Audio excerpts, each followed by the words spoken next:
Yo, what is up mga kaangas? Christian TV here. Another day, another life, at another review na naman. So finally, dumating na ang ating version 9. Siyempre, crafted by Samahang Ilokano Nostalgic Co. Before we open this, I want to give a huge thanks kay Advisor Romel Custodio, the CEO of Samahang Ilokano Nostalgic Co. sa pagpapadala ng ating version 9 na cap. I'm gonna give you guys a closer glimpse kung ano yung laman nito sa loob. So, watch this.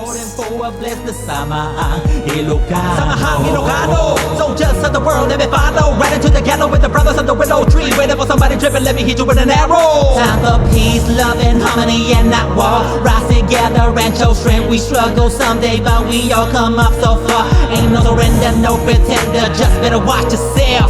My hometown is protected, and our land is full of wealth. Yeah, when all is together, we can be better, whatever the weather. How many people we can protect? You better come in a million, the enemy shaking my city. The second time you be taking a different route.